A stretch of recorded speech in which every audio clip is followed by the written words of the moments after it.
किसानों की समृद्धि के लिए, देश की सामाजिक परिस्थितियों में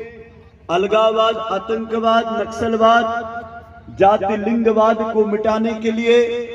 मानव मात्र के उज्जवल भविष्य और उत्तम स्वास्थ्य की और विभिन्न प्रकार की वैश्विक महामारियों के संकट के निवारण के लिए, देश के अन्य सीमाओं पर जो युद्ध चल रहे हैं उन युद्धों की विराम और भारत की सुरक्षा की मंगल कामना के लिए, जिस देश की धरती पर उद्योग कृषि करते हैं वो देश की धरती के लिए हम सदैव ऋणी हो सकते हैं। हम इसको हिंदू नववर्ष नहीं कहेंगे, ये हिंदू नववर्ष नहीं है, ये भारतीय समाज का नववर्ष है। इस भारत भूमि पर जो भी रहता हो, चाहे वो किसी जाति पाति पंथ संप्रदाय का हो, उसके लिए देश पहले हो सकता है। वो जो देश को पहले प्राथमिकता नहीं देता है वो केवल इस देश की धरती के ऊपर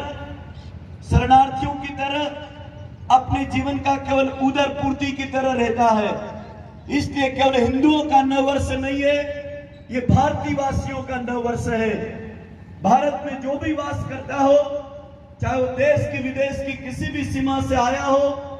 लेकिन जिस देश की धरती पर हम रहते हैं वो धरती हमारे लिए आदरणीय है, पूजनीय है। उस देश की धरती की हर स्थिति के लिए हमें खड़ा होना चाहिए, एकजुट होना चाहिए, एक समरसता से मां भारती को वंदन करना चाहिए। और यदि कोटि कोटि कंठों से वंदे मातरम का उद्घोष यदि नहीं होता है तो धिक्कार इस धरती का पानी पीना और रोटी खाना। क्यों? क्योंकि जिस भारत माता के लिए आज का इतिहास नहीं, 17 लाख वर्ष पूर्व से इस भरतवंशियों के देश ने, चाहे वो हमारे ऋषि मुनियों का अवतारों का समय रहा हो, चाहे बीच के कालखंड में 1526 से लगा करके 1858 का कालखंड, चाहे वो गुलामी के 400 साल मुगलों के रहे हो, चाहे 200 वर्ष हमारे अंग्रेजों की गुलामी का कालखंड रहा हो,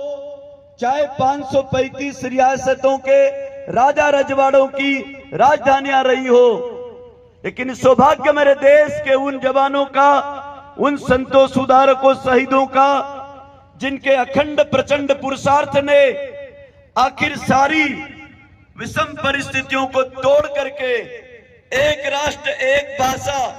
एक व्यवस्था, एक नीतियों का निर्माण किया। और अब हम जिस राष्ट्र की ओर जा रहे हैं, निश्चित रूप से भारत माता का सपना हम सब मिल करके बहुत जल्दी निकट भविष्य में पूरा करने की दिशा में आगे बढ़ रहे हैं। और ये भावना करेंगे, कोई वजह होगी जब देश के सत्ता अंग्रेजों से ली गई तो उस समय के सत्ताधारियों ने एजेंडे में लिख दिया था कि 50 साल तक राष्ट्रगीत संसद भवन में नहीं होगा। अंग्रेजों का हुक्म था, अंग्रेजों ने कह दिया था कि संसद भवन में कभी भी तुम राष्ट्रगीत नहीं गाओगे। वो भी 50 साल का एग्रीमेंट था। दुर्भाग्य मेरी संसद भवन का, भारत भूमि का, कि 50 साल तक संसद भवन में राष्ट्रगीत नहीं हुआ।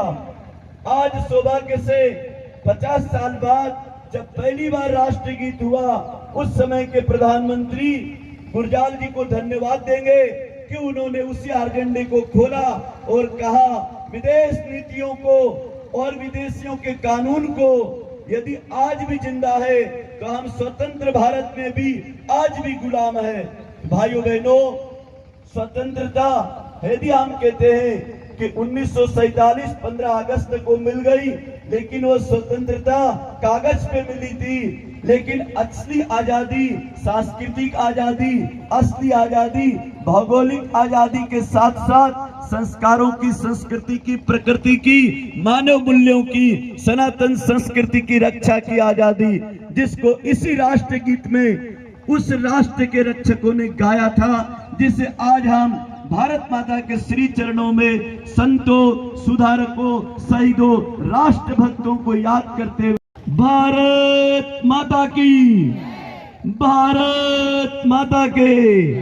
आप दाहिना हाथ आकाश में उठा के बोलेंगे भारतीय नव संवत्सर की। अब 3 बार बोलना है, धर्मशीलो धर्मशीलो धर्मशीलो। भारतीय नव संवत्सर के शुभारंभ की